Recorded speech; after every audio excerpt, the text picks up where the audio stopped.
Good morning. This is your daily coronavirus update. So let's look at what's going on today in terms of prevalence per 100,000. Luxembourg has 331 people per 100,000. Of course, that has a lot to do with its small size and population density, but that's why we adjust for density in this sense.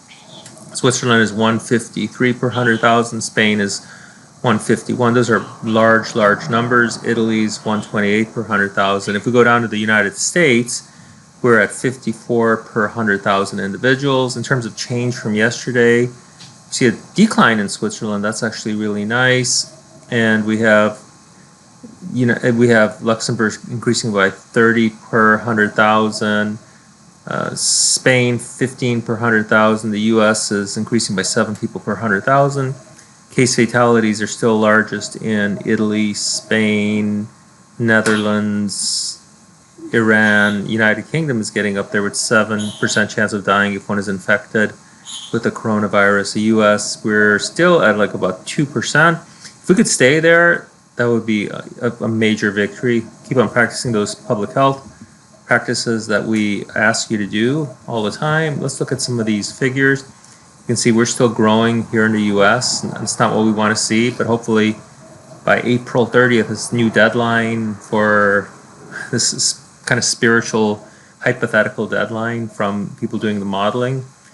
Hopefully it'll start to flatten out soon. Here we have the comparison between Italy in green. I try to keep the colors matching the country as much as possible, although I didn't do a very good job with South Korea. South Korea is decreasing pretty well right now. Again, we do South Korea and the US because we started at the same date. First case, the US is still growing. Looks like there's a little bit of a flattening here over the last couple of days in Italy, so that's good news. In terms of my usual figure for case fatalities in relation to hospitals per 1,000 individuals, that's in blue, and proportion of the population that's 65 and over. Again, you see this all the time, the mirroring between hospitals and age and population density to a certain degree. That's that yellowish colored curve, and this gray curve is the case fatalities. You see that countries that seem to be less well prepared, are having the worst case fatalities.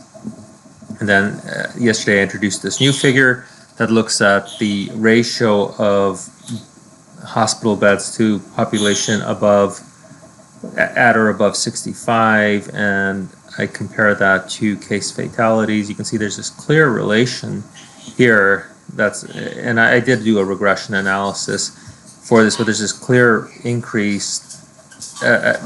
this clear inverse relation between the case fatalities and this ratio of hospital beds per 1,000 to age population above 65. So I'm going to stop this right here, and then I'm going to produce a separate video discussing that regression analysis. Thank you very much. Have a wonderful